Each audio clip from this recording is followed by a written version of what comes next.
Hey, what's up? John Sonmez from simpleprogrammer.com, and today we're going to be talking about how to deal with an unexpected loss. So the idea for this video, actually the question here, comes from the Simple Programmer Facebook group. If you're wondering how you can get in there, I haven't talked about it all that much, but you can check out this link while it's available, the patron page for Simple Programmer. And if you become a patron, and I believe the level is at $5, maybe it's 10, I can't remember. It may change. You can get into the Facebook group with all the other someone wanted me to call you guys simpletons, but I don't know about calling my audience simpletons. It just doesn't sound right. Simple programmers, I don't know, maybe simpletons. I don't know. We'll have to powwow on that one. I'll have to think on that. You can get in there, and I don't know how long that's gonna last. To be honest, the group is great. We've got like 200 people in there, but I may change how we do this and not use Patreon. We'll see. I don't know. We're just thoughts going on in my head. So this is from Tarek, and he says, how do you deal with an unexpected loss that is your fault? It's a great question. And he says here, I spilled coffee on my 2014 MacBook Pro. I was putting Christmas decorations on my desk. It was in mint condition with 16 gigabytes of RAM. It may as well be dead. The new ones don't offer 32 gigabytes yet, so I have no interest in paying $2,500 plus for the same computer. They also have USB-C, so I'd be in Dongle City. Dongle City doesn't sound like a place I want to be. I don't know about you. I don't want to be in Dongle City. All right. The worst part is I still owe $900 on my MacBook Pro. I had such a hard time focusing on work today. I feel like my dreams of working remote have been crushed or delayed for years. I thought I finally had every big expense covered for years and I'd be able to save big time. Now I have to adjust to using my Win 10 gaming PC at home, which is going to affect my ability to freelance or make extra income. Now I feel like I'm making irrational choices, like depriving myself of social interaction and never drinking coffee again. Like I need some kind of punishment. I just want to make up for this loss and I don't know how. How do you handle the loss of something so optional? If my car broke, I have to replace it, no question. For some reason, the necessary costs of life are easier to swallow, but this is just crushing me. I drain all the money I saved to replace it. I've only had a good income for a short period of time and paid off a lot of debt. So there's a lot here, okay? There's a lot of things here. This is why I wanted to read that whole thing and discuss this, is because shit happens, right? Shit happens in life, okay? You've seen Forrest Gump, right? Shit happens, right? And when it happens and it's not your fault, there's a certain stoic way of dealing with that, which is to, be strong, to have that. I think this video on having your strong inner fortress, right? And some people can't. They can't handle that. Life happens to them and things go wrong and bad. And they fall apart. They get all bent out of shape. They just can't deal with that shit, right? I get that, okay? But some people get that. They figure it out. They're toughen up, right? They put on their stoic armor and they're like, you know what? Fate happens. The world happens. What am I going to do? But even those people quite often struggle when it's not just fate, because it's one thing when fate slaps you in the face, right? It's one thing when, some bad circumstances happen and you're a victim of those circumstances and you can just say, shrug it off. It's another thing when when it happens at your own hands.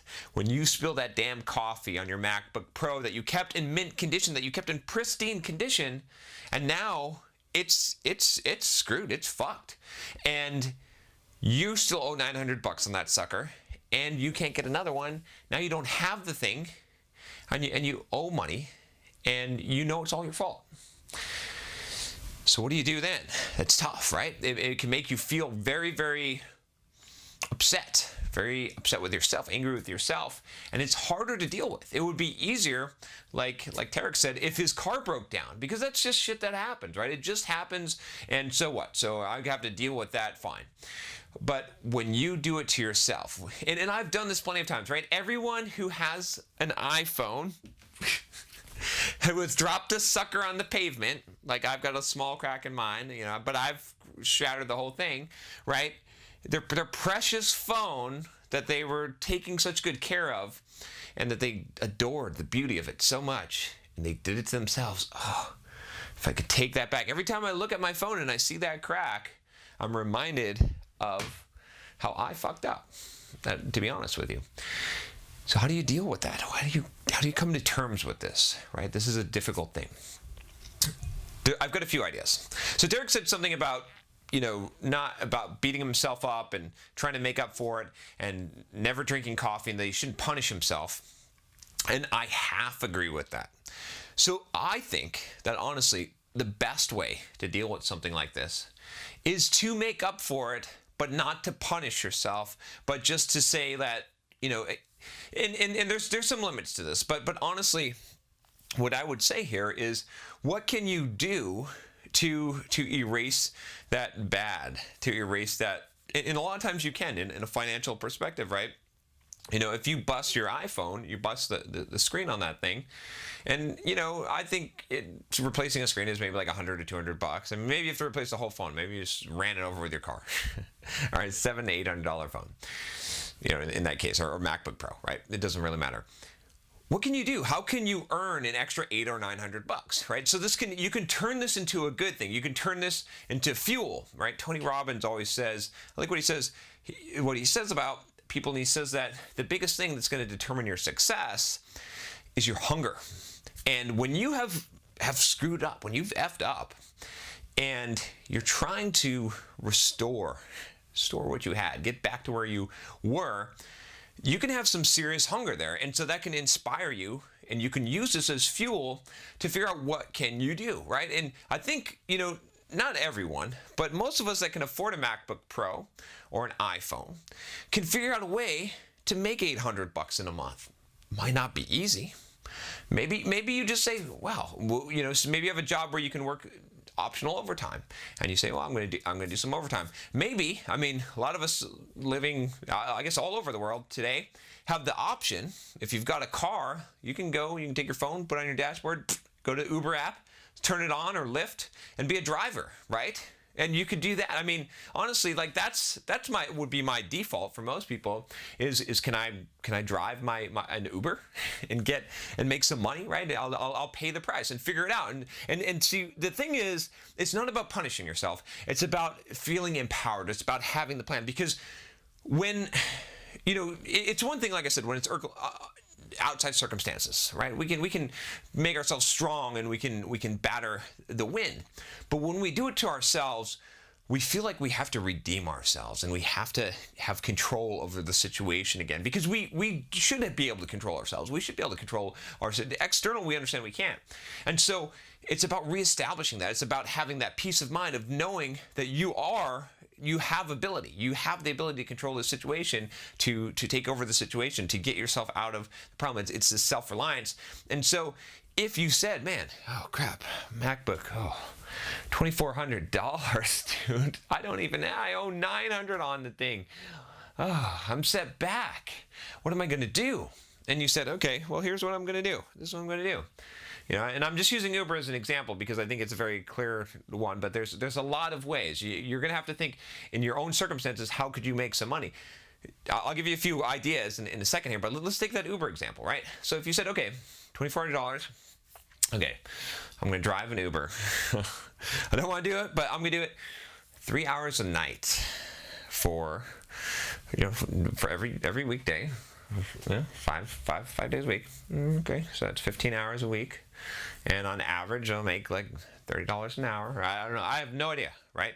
But you could calculate that out, right? And you could say, okay, in 2 months, I will have restored. I'll be at even. I'll be back to where I was.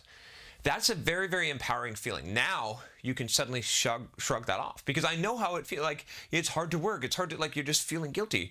But as soon as you come up with the plan, right? As soon as your mind knows that you have a plan to get to where you want to go, oh, all the weight comes off your shoulder. All that guilt disappears, right? I can't tell you because it would be easy for me to make a video and say, ha, dude, don't worry about it. Shit happens, man. That's all. It's cool. You just gotta shrug it off.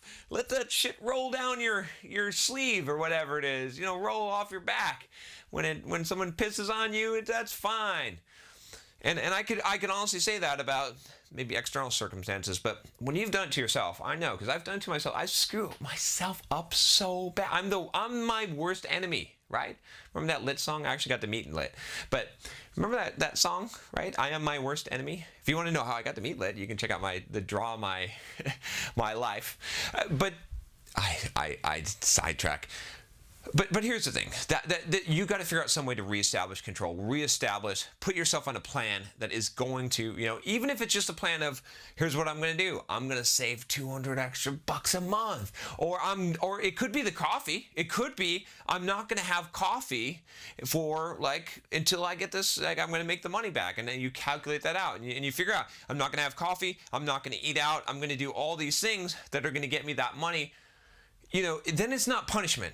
It's a reward. You feel good. You feel empowered. I have control over my circumstances. I can get myself out of this situation. That's empowering. That's how you get out of these things. And the stuff is going to happen, right? You're going to screw up. You're going to screw yourself. You are your worst enemy. I'm my worst enemy. We have to deal with that. But the way that we deal with that is we don't just hang our head. We don't cry. What we say is, okay, what can I do? How can I'm the one who got me in this mess. I'm the one who's going to get me out of this mess. How can I empower myself? And you come up with a plan. And I'll just give you some ideas here for coming up with money. A great one is eBay. You got a lot of junk around your house that you don't use anymore, right? That you bought and you don't really use, or there's tons of stuff, right? I was going on a minimalist type of, what do you call it? Adventure? I don't know. Journey. I was becoming a minimalist, and I pretty much sold I want to say $4,000 or $5,000 worth of stuff on eBay of junk that I had around my house. So that's a really good way to raise some capital, right? Like I said, you can go and you can do an Uber thing, or maybe you go get a part-time job, or maybe you try to do some freelancing work, right? It doesn't have to be high-paying stuff, right? You could launch a product if you've got that, it's not something that you can just bam do, but you could start figuring out things. How can I scrape together some cash? It's holiday season right now, right? Or at least by the time I'm recording this video, it's Christmas time. Go talk to UPS, right? Or Amazon, right? You can get these part-time jobs. You can go get seasonal jobs. There's ways to do this. You got to figure out a way to empower yourself so that you stop moping around and beating yourself up and stop either feeling guilty for yourself or sorry for yourself, because neither one of those things will help. But as soon as you come up with a plan, as soon as your brain says, yes, I know how I'm solving this problem, and you've committed to that plan, you watch it. You'll just suddenly get this relief. All that weight will come off your shoulders. You'll say, yeah, I screwed up, but I'm going to fix that, and I'm going to be better than I was before. And that's it. As someone who screws up a lot and self-sabotages themselves, I'm telling you, this is the way out. So, sorry for your loss. Shit happens. What can I say? But it's up to you to decide. What are you going to do? What are you going to do in this situation? You're going to lay down? You're going to cry about it? You're going to feel guilty? You're going to beat yourself up, punish yourself? Or are you going to take action? Take some action. If you like this video, I have an action for you to take. Click the subscribe button and you will get my videos. I do about 2 to 3 videos a day. Motivational videos, software development videos, physical fitness videos, you name it, I do it here. If you already are a subscriber, thank you so much for watching these videos. I appreciate you. Thumbs up is always appreciated as well. And if you feel like this can help someone who spilled some water or some coffee on their MacBook Pro, or smashed their iPhone into the ground, or drove into their garage door, I don't know, whatever, share it. I'll talk to you next time. Take care.